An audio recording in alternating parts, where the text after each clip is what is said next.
In 180 AD, the most powerful man in the world sat down in a tent on a battlefield and wrote a note to himself. Not a note for his empire, not a note for history, a note that nobody was ever supposed to read. He wrote, "You could leave life right now. Let that determine what you do and say and think." That man was Marcus Aurelius, Emperor of Rome, and that note, that private, unpolished, almost desperate reminder to himself, became one of the most read books in human history. We call it Meditations. But he never called it that. He never called it anything. He was just talking to himself, trying to survive his own mind. And here's what nobody tells you about that book. It wasn't written by a man who had it figured out. It was written by a man who was drowning in war, in loss, in the exhausting weight of being responsible for everything and controlling almost nothing, and who found in a handful of ideas a way to keep his head above water. Those ideas are 2,000 years old, and I'm going to argue over the next 10 minutes that they are more relevant to your life today than almost anything you'll read this year. Not because they're old, because they're true. And by the end of this video, you're going to have 3 tools you can use today, not someday, today, to handle the exact kind of suffering that's probably sitting in your chest right now. Let's start with the man most people have never heard of, even though his ideas built the foundation for the emperors. His name was Epictetus, and unlike Marcus Aurelius, he wasn't born into power. He was born into slavery. His leg was permanently crippled. Some accounts say his own master broke it. He owned nothing. He controlled nothing. Legally, he was nothing property, not a person. And yet, Epictetus is the one who taught the emperor how to think. Here's the idea that connects them both, and it's the first tool I want to give you. Epictetus said that everything in existence falls into one of 2 categories. Things that are up to us, our judgments, our desires, our reactions, and things that are not up to us, our body, our reputation, other people's opinions, whether we live or die. Almost all human suffering, he argued, comes from confusing the 2.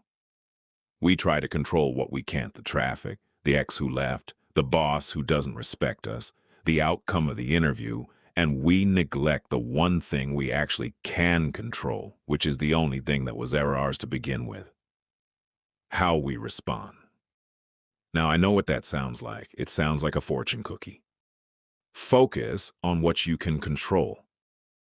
You've heard it before, but stay with me, because here's what almost nobody explains: why this actually works psychologically. When you're angry at traffic, what's actually happening in your body? Your heart rate spikes, your muscles tense, your brain floods with cortisol as if you were facing a predator. But there is no predator. There's just cars. Your body is having a full survival response to a situation that requires 0 survival skills. That energy has nowhere to go, so it just burns you from the inside for no reason. Epictetus wasn't being poetic. He was describing, 2,000 years before neuroscience existed, exactly what we now call a stress response to an unchangeable stimulus. He just gave you the fix first. The fix is a single question. Next time you feel that surge, the anger, the anxiety, the spiral, ask yourself one thing: is this up to me? If the answer is no, the emotion is not information. It's noise. Let it pass through you like weather. If the answer is yes, if there's actually something you can do, then stop feeling and start acting. Feeling without acting is just self-punishment. That's tool number 1. Now let's talk about something darker. And I promise you, this is the part of the video that will actually change how you live, not just how you think. The Stoics had a practice that sounds, on the surface, almost cruel. They called it memento mori. Remember, you will die. Every single day they would deliberately imagine losing everything: their health, their family, their own life. Not because they were pessimists, because of what happens in your brain the moment you imagine loss. Here's the mechanism, and this is backed by modern psychology now, not just old philosophy. Your brain has something researchers call hedonic adaptation. The moment something becomes permanent in your mind, your health, your partner, your job, your own existence, your brain stops registering it. It becomes wallpaper. You stop seeing the things you have because your brain has filed them under guaranteed, and guaranteed things don't need attention. The Stoics figured out the override. The moment you imagine losing something, even for 3 seconds, your brain rips it out of the guaranteed file and puts it back in front of you, fully visible, fully felt. This is why near-death experiences make people suddenly grateful for a life they'd been sleepwalking through for years. The Stoics realized you don't need to almost die to get that clarity. You can simulate it on purpose, every morning in under a minute. Try it right now, actually. Think of one person you love. Just picture for 2 seconds a world where they simply weren't there anymore. That feeling that just hit your chest. That's not sadness. Notice it again. That's the exact feeling of gratitude, except it just arrived 100 times stronger than it would have if I'd simply asked you to be grateful. That's not a coincidence. That's a technique, and the Stoics were using it while Rome was still being built. Now here's the third tool, and it's the one that ties the other two together, because it's about something the Stoics called amor fati, the love of fate. This is the part where people usually misunderstand Stoicism the most.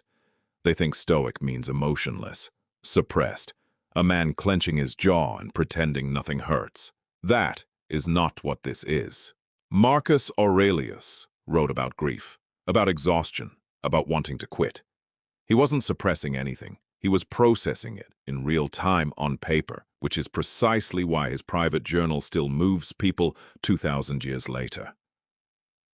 Amor fati isn't about pretending bad things are good.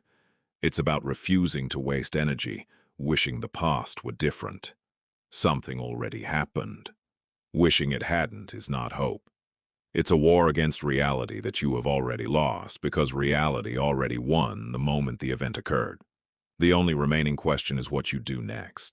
And that question, unlike the past, is entirely yours. So here's what I want you to walk away with. Not a summary, an assignment. Tonight, before you sleep, do 3 things that take less than 2 minutes combined. First, think of one thing that upset you today and ask, honestly, was that up to me? If it wasn't, let it go, not because it doesn't matter, but because holding it changes nothing except you. Second, picture, briefly, losing one thing you're taking for granted right now. Let yourself feel it. Then let yourself feel the relief that it's still there. Third, think of one thing that already happened that you keep wishing had gone differently, and simply say, out loud if you can, this happened, and now I decide what's next. That's it. That's the entire practice that carried a crippled slave and the most powerful emperor in the world through lives that were, by any measure, harder than yours or mine. They didn't have therapy. They didn't have antidepressants. They didn't have any of the tools we have access to today. What they had was a way of thinking that turned suffering into information instead of identity, and loss into gratitude instead of despair. 2,000 years later, the tools still work. The only question left is whether you'll actually use them or just remember this video existed and keep sleepwalking through the one life you've got. If this gave you something real, that's the whole reason I made it. Let me know in the comments which of these 3 ideas hit hardest. I read every single one.